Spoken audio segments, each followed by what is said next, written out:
Assalamu alaikum, dear students. Today, 12th January 2021. Today, we read the lesson 4.1 the weight revision. हम लोग 2-3 दिन से the wait इसका revision कर रहे हैं क्योंकि ये बहुत बड़ी पोएम है और बहुत अहम है और इसका जो वर्कशॉप है जिसमें सवाल जवाब है वो भी बहुत इम्पोर्टेंट है। तो बच्चों आज हम लोग यहाँ पर देखेंगे इस पोएम का जो वर्कशॉप है उसको हम लोग देखते हैं। वैसे देखेंगे तो यहाँ पर बोर्ड पर इसी पोएम से रिलेटेड बहुत सारे अल्फाज मायने दिए हुए हैं। आप लोग इसे लिख भी सकते हो या स्क्रीनशॉट ले सकते हो। Now we see here on page number 78 English workshop. I read the question. Listen carefully. Write down the rhyme scheme of stanza 1, 2, 3 and the last two stanza.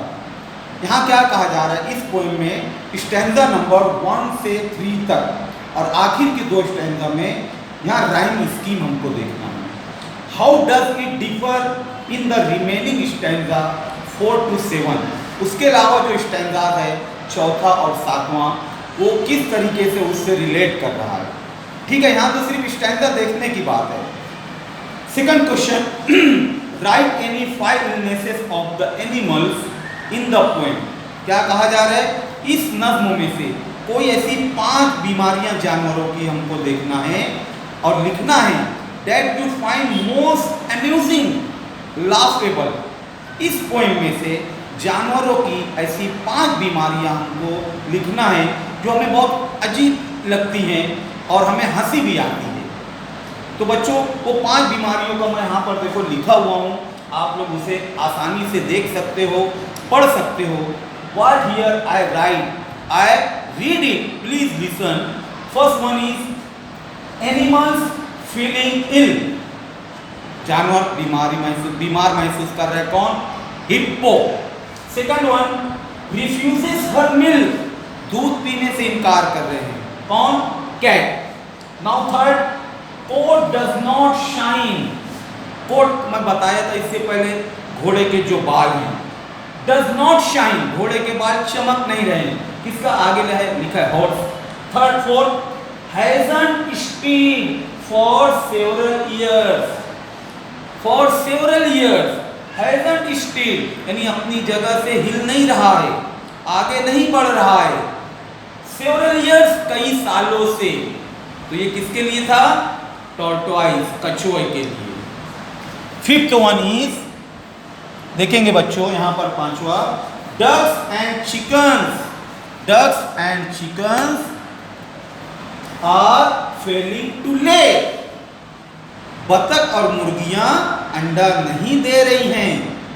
ये 5 हम लोग यहाँ पर लिखे हैं इलनेस है ना, उनके जो प्रॉब्लम्स है जानवरों के, जिसको पढ़कर हमें एक अजीब सा एहसास होता है और हंसी भी आती है। Now we see here second question, question number 3। Out of all animals or birds and animals given in the poem, pick out 4 names that are similar in English as well as in Hindi, Marathi or your mother tongue। हाँ, यहाँ क्या लिखा है बच्चों? Out of all animals and birds, तमाम परिंदे और जानवर जो इस नज्म में जिनका जिक्र आया है इन द पोएम, इस नज्म में पिक आउट 4 नेम्स, हमें 4 नाम निकालना है, 4 नाम तलाश करना है that are similar in English as well as in Hindi, जिसको हम लोग इंग्लिश में भी वही नाम कहते हैं और अपनी मादरी जुबान उर्दू में भी, मराठी में भी, हिंदी में भी, है ना। तो उनके नाम लिखना है। जैसे एक नाम मैं बता देता हूँ, जेब्रा। हम लोग उर्दू में भी वही कहते हैं, इंग्लिश में भी वही कहते हैं, है ना। तो ऐसे और बहुत सारे नाम हमको इस पोएम में से ढूंढना है। Question number B, translate the names of zoo animals. Zoo के जानवरों के नाम ट्रांसलेट करना है, तर्जुमा करना है, गिवन इन द पोएम, जो इस नज्म में जानवरों के नाम आए हैं, इनटू योर मदर टंग, अपनी मादरी जुबान में उसका तर्जुमा करना है, नाम लिखना है। तो मैं यहाँ पर देखेंगे बहुत सारे जानवरों का नाम लिखा हूँ, है ना, जिसका इस नज्म में जिक्र आया है। देखेंगे cat, dog, horse, parrot, duck, chicken, lion, centipede, hippo, bison, tortoise और भी नाम हैं जो नहीं लिखा होगा तो आप लोग बुक में से देख सकते हैं, उसे पढ़ सकते हैं। ठीक है बच्चों, और सामने उसका उर्दू में भी नाम लिखा हुआ है। ठीक है, now question number 4, think deeply, गहराई से सोचो, बहुत गौर करो, एंड राइट और लिखो, is the poet really discouraging the youth? क्या इस नज्म का पोएट जो शायर है नौजवान को डिस्करेज कर रहा है, उनका हौसला तोड़ रहा है, फ्रॉम बिकमिंग वेट, कि जानवर का डॉक्टर मत बनो। एक्सप्लेन योर रिस्पॉन्स, अपनी राय का इजहार करो, अपने ख्यालात का इजहार करो इस सवाल पर। मैं फिर से ये सवाल पढ़ रहा हूँ, बहुत अहम क्वेश्चन है ये चीज़ मेरी भी जहन में आई जब मैं फर्स्ट टाइम ये पोएम पढ़ा था। क्वेश्चन क्या है? Think deeply and write, is the poet really discouraging the youth from becoming vets? Explain your response. मैं इसका मतलब एक बार और बता दे रहा हूँ।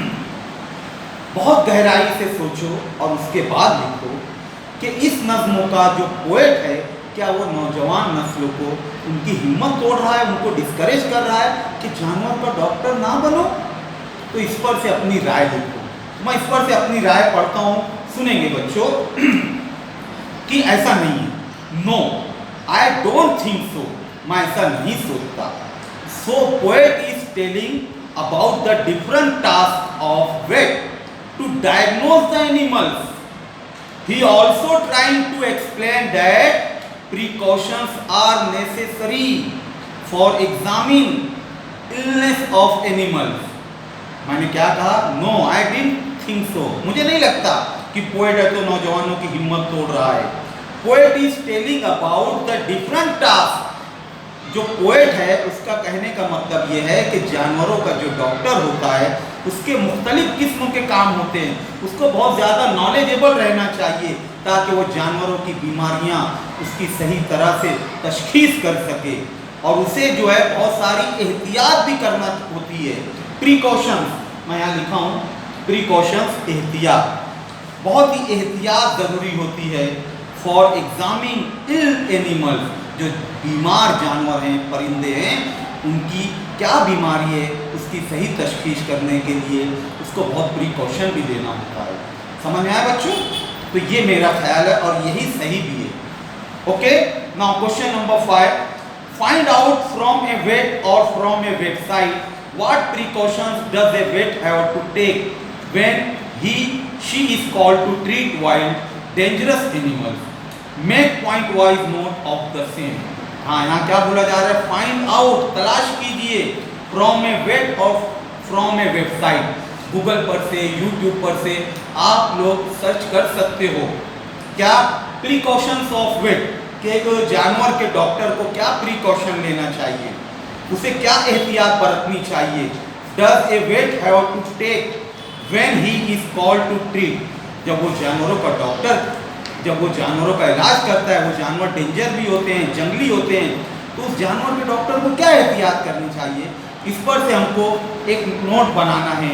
Make point wise note on the same. इस पर हम लोग नोट क्या बना सकते हैं? इसमें हम लोग ये पॉइंट लिख सकते हैं, it is necessary for vet to make wild animals unconscious at the time of treatment. जब जानवरों का इलाज करे या उनकी जख्म पट्टी करे, मरहम पट्टी करे, तो उसे क्या करना चाहिए? जानवरों को पहले अनकॉन्शियस करना चाहिए, बेहोश करना चाहिए। ही शुड कैरी ग्लोव्स, हाथ में वो पंजा पहनना चाहिए, एंड अदर एसेसरीज, और जो दूसरे आलात है उसका भी इस्तेमाल करना चाहिए। वियर गॉगल्स, चश्मे पहनना चाहिए, आंख में कुछ चला ना जाए। नेक प्रोटेक्शन, गर्दन की हिफाजत के लिए neck protection also important, and be aware, और उसे चौकन्ना रहना चाहिए, अपने आप की एहतियात करना चाहिए। बहुत सारी बातें हैं, बहुत मेहनत है, इसीलिए जानवरों का डॉक्टर आखिर में इस नज़्म में अपने बेटे को क्या नसीहत किया है कि डॉक्टर तो बनना, लेकिन जानवरों का नहीं बनना, इंसान का बनना, क्योंकि जानवरों का डॉक्टर बनने के लिए बहुत सारी नॉलेज की ज़रूरत है। इंसान का डॉक्टर हम बनते हैं, इंसान को क्या बीमारी हुई है, उसे क्या दुख है, दर्द है, तकलीफ है, वो खुद बयान कर सकता है। लेकिन जानवरों को हमको अखज़ करना होता है, हमको तफ्तीश करना होता है कि कि क्या इसको बीमारी है, क्यों ये दूध नहीं पी रहा है, इसके बाल क्यों नहीं चमक रहे, ये क्यों सुस्त तो बैठा हुआ है। ऐसी बहुत सारी भी बातें हैं बेटा। तो आप लोग इसका स्क्रीनशॉट ले लो। बहुत सारी बातें यहाँ पर लिखी भी है, अल्फाज मायनी है, सवाल के जवाब है। ये आप लोगों के लिए बहुत अहम है। समझ में आए बच्चों? आज हम लोग ये वर्कशॉप भी मुकम्मल किए हैं। ठीक है, मुझे उम्मीद है आप लोग इसे पसंद करेंगे, देखेंगे। ठीक है, जज़ाकल्लाह, अल्लाह हाफ़िज़।